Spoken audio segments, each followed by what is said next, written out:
দুনিয়ার জমিন থেকে বিদায় হওয়ার পর সকাল হয়ে গেল, সবাই দৌড়ায় আসলো আমাকে ঘর থেকে নামাইয়া, আমাকে গোসল করাইয়া তিনটা টুকরা কাপড়ের প্যাকেট বানাইলো, মাথায় একটা বান্ধিল, মাজার ভিতর একটা বান্ধিল, পায়ের মধ্যে একটা বান্ধিল। এবার আমাকে মসজিদের খাটিয়ার মধ্যে শোয়া রাখলো। নিজের দিকে তাকায়া প্রশ্ন করেন না রে মা,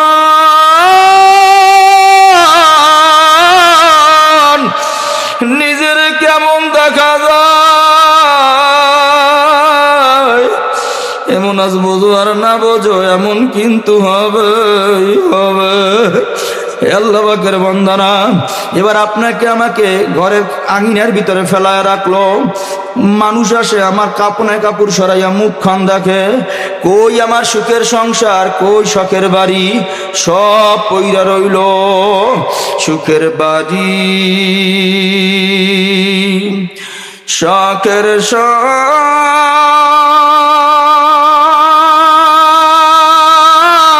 সংসার সাজাইয়া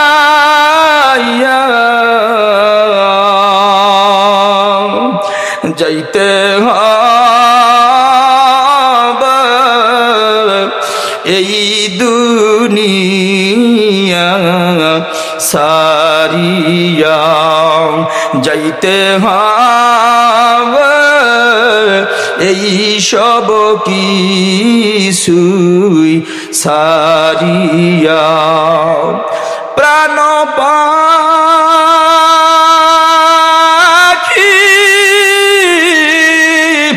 পাখি দিয়া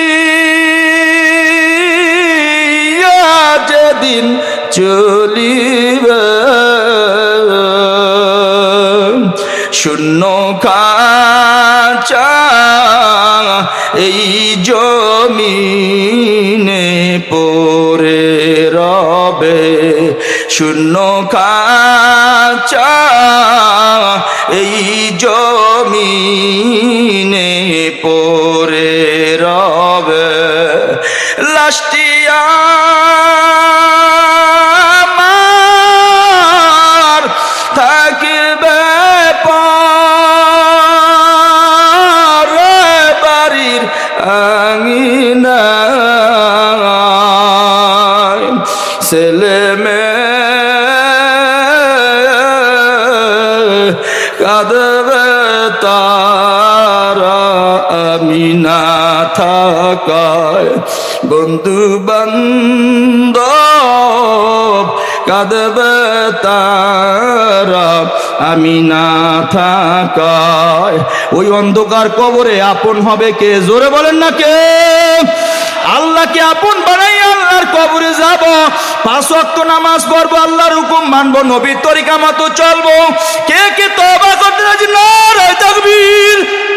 দুইটা হাত উঁচা কইরা আমার আল্লাহকে একটু দেখায়া দেন। হে মাওলা, একটু তুমি এই জমিনের দিকে তাকায়া দেখো। স্যালেন্ডার করলাম, আর গুনাহ করব না, আর নামাজ ছাড়ব না, তোমার হুকুম নবীর তরিকার বাইরে আর চলবো না। আল্লাহ যেন আমাদের সবাইকে কবুল করে। জোরে কর না আমিন।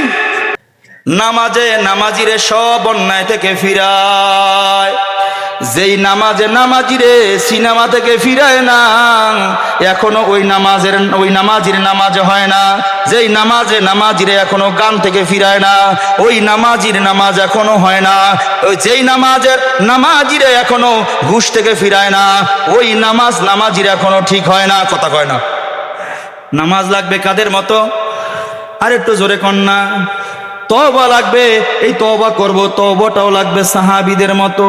সাহাবীরা তওবা করত, সাহাবীরাও তওবা করে আল্লাহর জন্য কাঁদতো। হে আল্লাহ পাকের বান্দারা, ওমর ফারুক রাদিয়াল্লাহু তাআলা আনহু যতদিন পর্যন্ত আল্লাহ চিনে নাই, নবী চিনে নাই, দ্বীন তার কলিজার মধ্যে ঢোকে নাই, ততদিনে এমন একজন মানুষ ছিল নবীজির গর্দান কাটার জন্য নিজেই রওনা করছিল। জোরে কন্যা নাউজুবিল্লাহ। কিন্তু যাওয়ার পর যখন নবী চিনছে, আল্লাহর পরিচয় পাইছে, ঈমানের নূর যখন কলিজার মধ্যে ঢুকছে, এমন একজন অমর, এমন মানুষ আর কিয়ামত পর্যন্ত দুনিয়াতে আসবে না। ওমর রাদিয়াল্লাহু তাআলা সারাটা জীবন কাঁদতে কাঁদতে দুনিয়ার জমিন থেকে বিদায় হয়েছে। কয় এমন একজন দামি মানুষ যার নাম হযরত ওমর ফারুক রাদিয়াল্লাহু তাআলা আনহু। কয় কেমন মানুষ, যখন আল্লাহ চিনছে, নবী চিনছে, কলিজার মধ্যে ইমানের নূর আসছে। একজন মুমিনের কত দাম, কত পাওয়ার। এবার কিতাবের মধ্যে আসছে হযরত ওমর যখন কালেমা পয়রা ঈমান আনছে, আল্লাহর কাছে তার জবানটা এত দামি হয়ে গেছে, এই জবানটা দিয়ে আল্লাহর কাছে যা চাইতো আল্লাহ সাথে সাথে কবুল করত। শুধু তাই নয়, আল্লাহর হাবিব সবাইকে পরামর্শ করতেছে, বলো না সাহাবীরা এই কাজটা কেমন করলে ভালো হয়। এক কোণা থেকে হযরত ওমর দাঁড়ায় বলেন, নবী আমার দিল বলে এই কাজটা বোধহয় এইভাবে করলে ভালো হয়। আল্লাহ সাথে সাথে ওহী নাজিল করে নবীরে জানায় দেয়, নবী আমার কথাটা ওমর বইলা ফেলাইছে, ওমরের কথাটা আমি আল্লাহর কথা। মুফাসসিরিনগণ বলেন হযরত ওমরের মানসা অনুযায়ী 17 মতান্তরে 18টা আয়াত আল্লাহ কোরআনের মধ্যে নাজিল করেছে। আল্লাহু আকবার। এমন একজন দামি মানুষ, জবান দিয়া যা কয় আল্লাহ কবুল করে। কাউরে ধইরা কয় তুমি জান্নাতি। আল্লাহ পাক রব্বুল আলামিন জানায় দেন, নবী আপনি জানায় দেন, ওমরের জবান দিয়া যারে জান্নাতি বলছে আমি আল্লাহ তারে জান্নাতি বানায় দিলাম। এমন একজন মানুষ কাউরে জান্নাতি লেখা দেয়, সেও জান্নাতের মালিক হয়ে যায়। শামন নামের একজন অগ্নিপূজক 70 বছর পর্যন্ত আগুনের পূজা করে। এমন একজন মুশরিক, এমন একজন কাফেরকে ডাক দিল, ডাক দেখা, শামন 70 বছর পর্যন্ত আগুনের পূজা করলি, আয় দেরি করিস না, আমার হাতে হাত লাগায়া দাও, কালেমা পড়া ঈমান আনো, মুসলমান হয়ে যাও। শামন কয়, ও ওমর আমি যদি কালেমা পড়ি ঈমান গ্রহণ করি আমার লাভ কি? কয় তুমি যদি কালেমা পড়া ঈমান আনতে পারো ফাদাখালাল জান্নাহ, আল্লাহ তোমারে বিনা হিসাব জান্নাত দিয়া দিবে। কিতাব কয় সাথে সাথে শামন অগ্নিকুণ্ড ফেলাইয়া হযরত ওমরের হাতটা ধইরা কয়, একটা মুহূর্ত আর দেরি নয়, আপনি আমারে কালেমা পড়াইয়া মুসলমান বানায়া দেন। কালেমা পড়ল, মুসলমান হইল। এবার শামন বলে, ও ওমর আপনি না কি বলছিলেন ওই কথাটা একটু আপনি আমারে লেখা দেন। সন্দেহ নাই, ইতমিনান হয়ে গেছে, ইতমিনান কলব হইছে, কোনো সন্দেহ নাই, ইস্তেকামাত হয়ে গেছে, এখানে কোনো সন্দেহ নাই। কিন্তু তারপর আপনি লেখা দেন বরকতি হাত দিয়া। শামন এবার লেখা দেয়। হযরত ওমর রাদিয়াল্লাহু তাআলা লিখতেছেন, শামন আমার হাতে হাত দিয়া কালেমা পড়া ঈমান আনলো, আল্লাহ পাক রব্বুল আলামিন শামন রে জান্নাতের মালিক বানায় দিছে। এইটা লেখা দেওয়ার পর কিতাব কয়, কিতাবের ভিতরে ঘটনা মওজুদ, শামন এবার কাগজটারে ভাঁজ করে চোখের পানি সারিয়া কান্না শুরু করছে। কান্না শুরু কইরা এই কাগজটা হযরত ওমরের হাতে দিয়া কয়, ওমর এই কাগজটা আপনার কাছে আমানত। কেন ওমর জানেন, আমি যখন দুনিয়া থেকে বিদায় হয়ে যামু, ওমর আপনার বরকতি হাত দিয়ে আপনি আমারে গোসল করাইবেন, আমার জানাজার নামাজের ইমামতটা আপনি করবেন। ওমর নিজে কোলে করিয়া আমার কবরে নামাইয়া আপনার হস্তলিখিত কাগজটা আমার কাপড়ে পেঁচায় দিবেন। কেন ওমর জানেন, কবরে যাওয়ার পর যখন ফেরেশতা আমার প্রশ্ন করবে, মার রব্বুকা, তোমার রবকে, ওমা দিনুকা, তোমার দিন কি? ওমর আমার বড় ডর লাগে রে ওমর, কবরের প্রশ্নমুনি জবাব বুঝায় আমি দিতে পারবো না, আমার এই ভয়ের কারণে কাগজটা আপনার কাছে আমানত দিয়ে গেলাম। ফেরেশতারা যখন প্রশ্ন করবে আমি কাগজটা বের করে বলবো, দেখো জগতের ওমর লেখা দিছে আমি জান্নাতি। আমাদের হালত কি তওবা করছি, ইমান এমন ভাবে মজবুত হয়ে গেছে। এমন একজন দামি মানুষ কাউরে জান্নাতি লেখা দিলেও আল্লাহ জান্নাত দেয়, জবান দিয়া বললেও আল্লাহ তার জান্নাতের মেহমান হিসেবে কবুল করে নেয়। শুধু তাই নয়, জমিনের মধ্যে থাইকা নবীর পবিত্র জবান দিয়া আল্লাহর মাধ্যমে যার ঘোষণা দেওয়া হয়, নবী আমার জানায় দেন আমার ওমর জান্নাতি। সুবহানাল্লাহ, জোরে কর না। দুনিয়ার জমিনে জান্নাতের সার্টিফিকেট পাওয়া গেল। নবী আমার বলেন, জমিনের ভিতরে আল্লাহ যদি নবুয়তির দরওয়াজা খোলা রাখতেন, আমার পরে যদি নবুয়তির দরজা আল্লাহ তালা লাগায় না দিতেন, আমার পর যদি জমিনের মধ্যে কেউ নবী হইতো, ওই নবীটা আমার ওমর হইতো। কারণ নবী হওয়ার যত গুণ গুণ, সব গুণ আল্লাহ আমার ওমরকে দান করছে। এমন একজন মানুষ সারাটা জীবন ঈমান আনার পরে, কালেমা পড়ার পর, আল্লাহ নবীরে চেনার পর, পরিচয় লাভ করার পর এত কাঁদলো, যখন সূরা মুনাফিকুন নাজিল হয় আল্লাহ নবীরে মুনাফিকদের নমুনা জানাই দিলেন, নবী আপনার সাথে চলে এরা কিন্তু মুনাফিক। নবী আমার এই মুনাফিকদের তালিকাটা ডাক দিলেন নবীজির একজন সাহাবী হুযায়ফা, হুযায়ফা আমার কাছে আসো, এই আমানতটা আমি তোমার কাছে দিলাম। হুযায়ফা, এখানে মুনাফিকদের তালিকা আছে রে হুযায়ফা, খবরদার কাউরে মুনাফিকের তালিকাটা তুমি দেখাইবা না, কাউকে তুমি বলবা না। হযরত ওমরের মতো দামি একজন সাহাবী ওই মাজলিসে বসা। হুযায়ফা রাদিয়াল্লাহু তাআলা বাড়িতে চলে গেল, পেছনে পেছনে হযরত ওমরও গেলেন। বাড়িতে গিয়ে ডাক দিয়া কয়, হুযায়ফা আমি তোমার কাছে আসি, কেন আসছেন? আসছি এজন্য নবী তোমার কাছে একটা মুনাফিকদের তালিকা দিছে। ওরে হুযায়ফা, তালিকাটা খুইলা দেখ, ওই তালিকার ভিতরে আমি ওমরের নাম আসেনি। আমার বড় ডর লাগে। না, নবী আমারে আমানত বলছেন, এইটার ভিতরে কার নাম আছে কার নাম নাই বলা যাবে না। বাড়ি চইলে গেল, কিতাবের মধ্যে আসছে রাত্র পার হয়ে যায়, 2:30-3টা বাজে গেল, হযরত ওমর ঘুমায় না, দরজা ধইরা দাঁড়ায় দাঁড়ায় কান্দে, জানালা ধইরা দাঁড়ায় দাঁড়ায় কান্দে। বাহিরে গুড়ি গুড়ি বৃষ্টি হইতেছে, এই বৃষ্টির মধ্যে ভিজা হযরত ওমর রওনা করছে হুযায়ফার বাড়ির দিকে। রাত 2:30-3টা, গভীর রাত। এই অবস্থায় হযরত ওমর রাদিয়াল্লাহু তাআলা হুযায়ফার বাড়িতে দরজায় গিয়ে নক করলেন। ভিতর থেকে আওয়াজ দিল, কে? হযরত ওমর বলে, হুযায়ফা দরজা খোলো, আমি ওমর। এত গভীর রাত্রে কেন আসছেন? তাকায় দেখি সারা শরীরটা বৃষ্টির পানিতে ভিজা। হুযায়ফা ডাক দেয়া কয়, এত রাত্রে কেন? হুযায়ফারে জড়ায় ধরে কয়, হুযায়ফা রে, মুনাফিকদের তালিকায় আমার নাম আছে কিনা বললি না, তুমি তো কোনো মুনাফিকদের জানাজায় অংশগ্রহণ করো না। এ হুযায়ফা, জানবার লেগে আসছিলাম, আমি ওমর যদি মইরা যাই, আমি ওমরের জানাজায় হুযায়ফা অংশগ্রহণ করবে নি।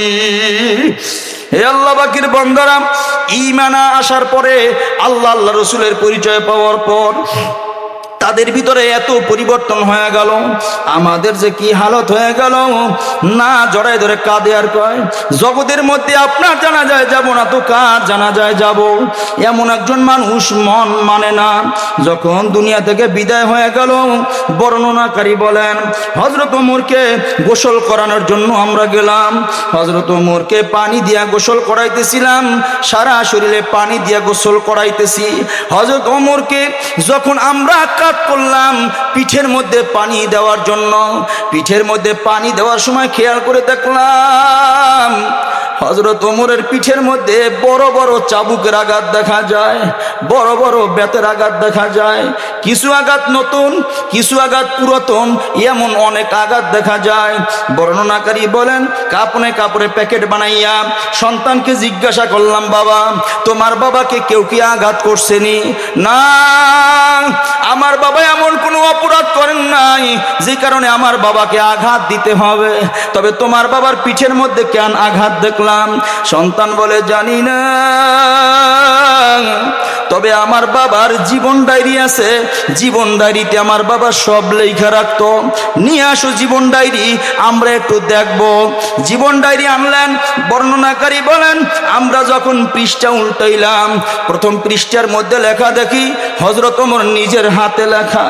কোনদিন যদি তাহাজ্জুদের নামাজ কম হয়ে যাইত, ঘরের চাবুকটারে নিজের হাতে লইয়া নিজের পিঠের মধ্যে পিটাইতো আর নিজের বলতো, রে ওমর, আল্লাহ তোমাকে দুনিয়াতে পাঠাইছে ইবাদতের জন্য, ঘুমের জন্য পাঠায় না রে ওমর। আল্লাহর দরবারে কি জবাব দিবা?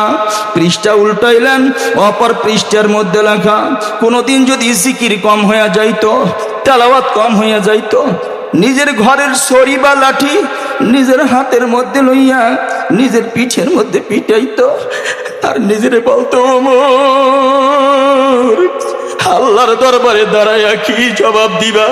আমার মাওলা যদি জিজ্ঞাসা করে, আমার আসমান আমার জমিন সব আমার নিয়ামত ভোগ কইরা, যেই মাওলা মায়ের গর্ভের মধ্যে 10 মাস 10 দিন কম বাস আমাকে লালন পালন করছেন, মাওলা আমার নাভি দিয়া খাওয়াইছেন, জবান দিয়া খাওয়ায় নাই, রাতের বেলা ঘুমায় নাই, দিনের বেলাও ঝিমুনি দেয় নাই, আমার মাওলা আমার জবানটারে কুদরতি ভাবে হেফাজত করলো কেন?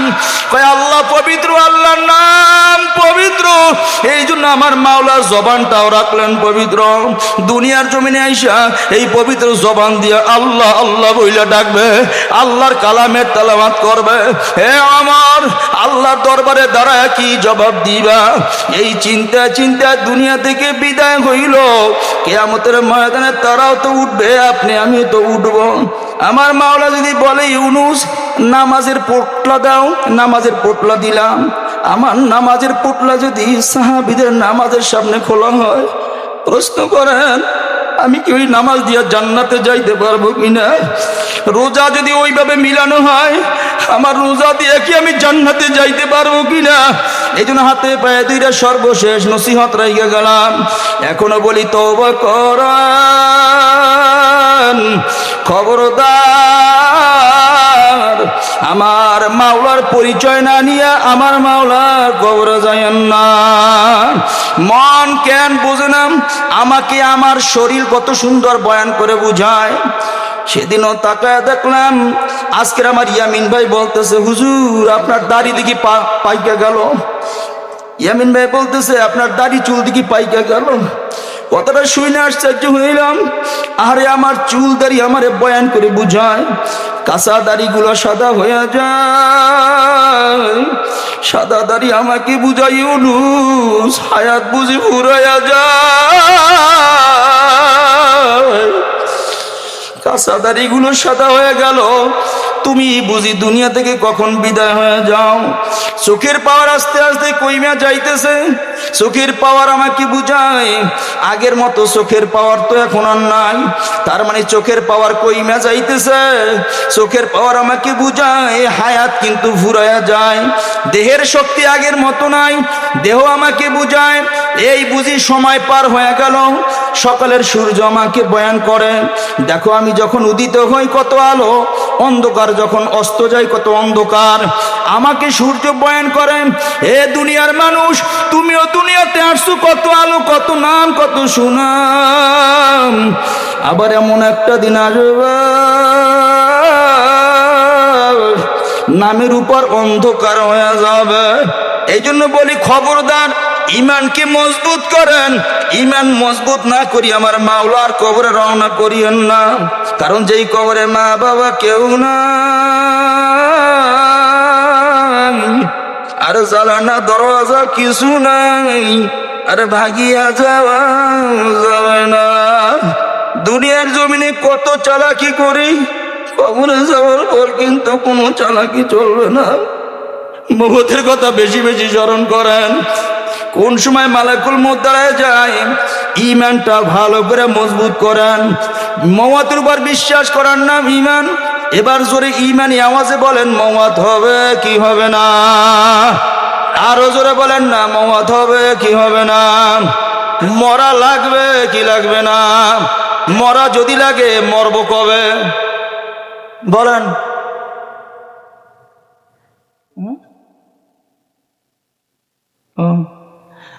কি মওত হবে? মওত হবে, মরবো। এই যে 7টা চুক্তির মধ্যে একটা চুক্তি না মওতের উপর বিশ্বাস করা? হ্যাঁ, আমানতু বিল্লাহি ওয়া মালাইকাতিহি ওয়া কুতুবিহি ওয়া রাসূলিহি ওয়াল ইয়াউমিল আখির ওয়াল কদরি খাইরি ওয়া শাররিহি মিনাল্লাহি তাআলা ওয়াল বাসি বাদাল মওত। বলেন মওতের উপর বিশ্বাস করা লাগবে। তাহলে ইমানি আওয়াজে বলেন মওত হবে, কবে হবে বলেন? তওবা কবে করবেন বলেন? 1 ওয়াক্ত নামাজ ইচ্ছে করে কাজা করলে 2,88,00,000 বছর জাহান্নাম। তওবা কবে করবেন? নামাজ কবে ধরবেন? ও যুবক ভাই, যুব সমাজের উদ্যোগে মাহফিল, আমার আমল আমার ঈমান মিলবে কাদের ঈমানের সাথে? মাশাআল্লাহ। এই বয়ানটাই আপনাদেরকে এই প্রায় সোয়া ঘন্টার উপরে আমি আপনাদেরকে বোঝানোর চেষ্টা করেছি। তবে হ্যাঁ, মওয়াতের মোরাকাবা সাহাবীরাও করছেন। ওই যে ঘটনা শুনাইছিলাম, হযরত ওসমান রাদিয়াল্লাহু তাআলা আনহুর ঘটনা আসছে, উনি কবর দেখলে সব থেকে বেশি কাঁদতেন। কবর দেখলে সব থেকে বেশি কাঁদতেন। কেন? প্রশ্ন করা হয়, আপনি কবর দেখলে এত কাঁদেন কেন? কয় শোনো নাই, নবী বলছেন মওয়াতের পরে প্রথম ঘাটির নাম কবর। যে কবরে নাজাত পাবে সব জায়গায় নাজাত, যে কবরে নাজাত পাবে না সে সব জায়গায় ধরা খায়া যাবে। এই জন্য মওয়াতের মোরাকাবা দরকার আছে না নাই? সুখের বাড়ি শখের সংসার সব ফেলাইয়া অন্ধকার কবরের অত রওনা করা লাগবে। হিসাব মিলায় দেখেন, আমার দাদা ছিল দুনিয়াতে নাই, বাবা ছিল দুনিয়াতে নাই। আজকের জ্ঞান বোঝেন না, যাদের বংশ পরিচয় নিয়ে তো বাহাদুরি করি। আমার নাম হাওলাদার, কারো নাম মোল্লা, কারো নাম মল্লিক, কারো নামের শেষে লাগায় অমুক তমুক। এই বংশ পরিচয় কিন্তু আপনার আমার না, এই বংশ পরিচয় আমাদের পূর্বপুরুষের। অথচ যাদের বংশ পরিচয় লইয়া এত গৌরব এত বাহাদুরি করলাম, তাদের কথা কিন্তু আমাদের কারো মনে নাই। দাদার দাদার নাম বলতে পারবেন এমন কেউ আছেন? দাদার দাদা কে ছিল? কথা কয় না, আছেন কেউ? তো একদিন আমি কি দাদার দাদা হব না? আসতে বলেন, হব কি হব না? অবস্থাটা কি হবে আমার? আল্লাহ আমাদেরকে কবুল করেন, বোঝার তৌফিক দান করেন। আচ্ছা বলেন, মারা যাওয়ার পরে খালি দুইটা হাত, আমার আমল ছাড়া কবরে কিছু যাবে? তাহলে এই আমল কেন করব না? ধরে নেন এই রাত্রটাও আমার উপর দিয়ে যাবে, আপনার উপর দিয়ে যাবে, গ্যারান্টি আছে? আসতে কোন কেন গ্যারান্টি আছে? আল্লাহ আল্লাহ আল্লাহ। এই জন্য একটু মোরাকাবা, হজরত আসার আগে আগে একটু মোরাকাবা করেন। চক্ষু দিরা বন্ধ করে মনকে বুঝান না রে মন, 2:30-3টা বাইজা গেল, আমি যেন আর দুনিয়ায় নাই। আমার লাশটা খাটিয়ার মধ্যে পইরা রইল। সন্তানরা দৌড়ায় আসলো, আইসা ডাকতেছে আব্বু আব্বু বইলা, আমি আর সাড়া দিতে পারি না। আমার দেহ ধৈরা নাড়া দেয়, তাকায় দেখে আমার শরীরটা থরথর করে নড়ে। তার মানে আমি আর দুনিয়ার জমিনে নাই। এতদিন যে সন্তান আমার এত পাগল, বিবি আমার জন্য এত পাগল ছিল, রাতের বেলা ঘুমাইতেও পারতো না। ওই বিবি এবার ডাকে আর বলে, ও আমার সন্তানেরা, কাছে থেকে যাইও না,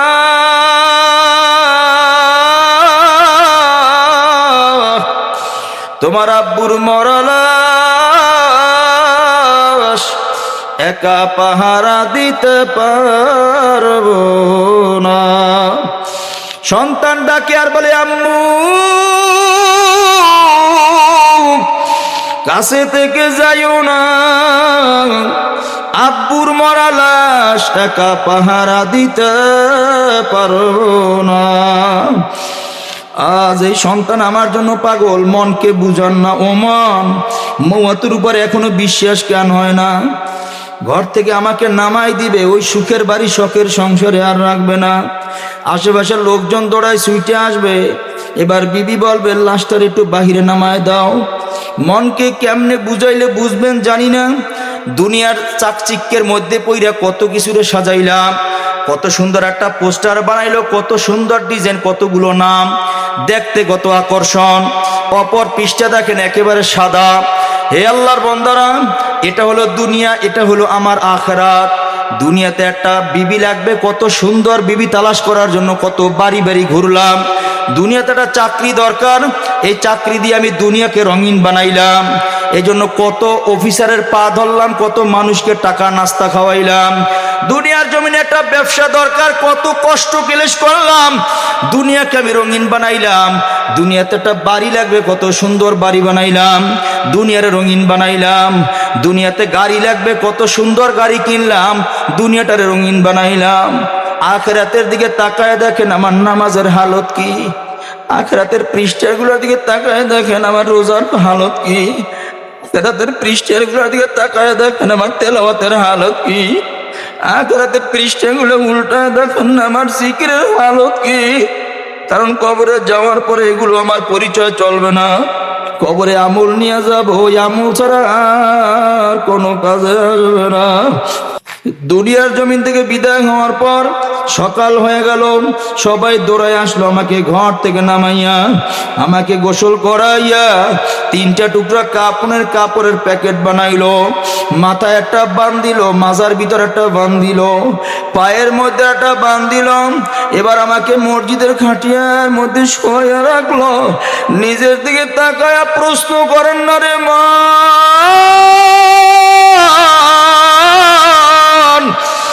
নিজের কেমন দেখা যায়?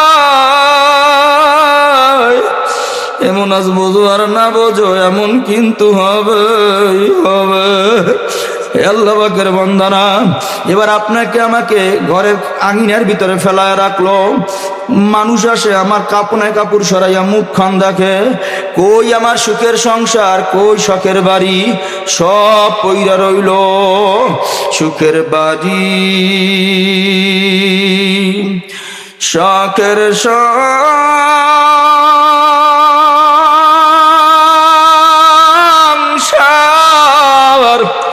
সাজাইয়া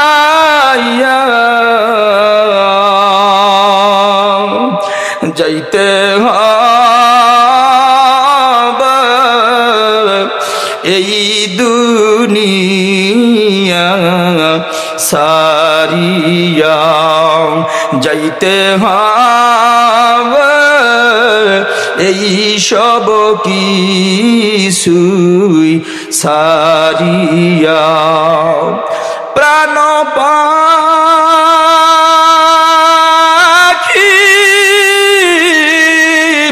পাখি দিয়া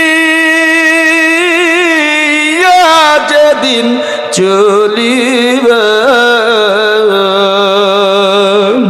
শূন্য খাঁচা এই জমিনে পড়ে রবে, শূন্য খাঁচা এই জমিনে পড়ে রবে। লাস্টিয়া আমার থাকবে পরে বাড়ির আঙিনায়, ছেলে মেয়ে কাঁদবে তারা আমি না থাকায়, বন্ধু বান্ধব কাঁদবে তারা আমি না থাকায়। ওই অন্ধকার কবরে আপন হবে কে? জোরে বলেন না কে? আল্লাহকে আপন বানাই আল্লাহর কবরে যাব, 5 ওয়াক্ত নামাজ পড়বো, আল্লাহর হুকুম মানবো, নবীর তরিকা মতো চলবো। কে কে তওবা করতে রাজি? নারে তাকবীর। 2টা হাত উঁচা কইরা আমার আল্লাহকে একটু দেখায়া দেন। হে মাওলা, একটু তুমি এই জমিনের দিকে তাকায়া দেখো। স্যালেন্ডার করলাম, আর গুনাহ করব না, আর নামাজ ছাড়ব না, তোমার হুকুম নবীর তরিকার বাইরে আর চলবো না। আল্লাহ যেন আমাদের সবাইকে কবুল করে। জোরে কর না আমিন। আরো জোরে বলেন আল্লাহুম্মা আমিন। আল্লাহ আমাদের সবাইকে কবুল করে। নামাজ পড়বো তো, রোজা রাখবো তো, আব্বা আম্মার খেদমত করবো তো, আল্লাহর হুকুম নবীর তরিকা মাইনা চলবো তো। আল্লাহ যেন আমাদের সবাইকে কবুল আর মঞ্জুর করেন। হাত নামাই।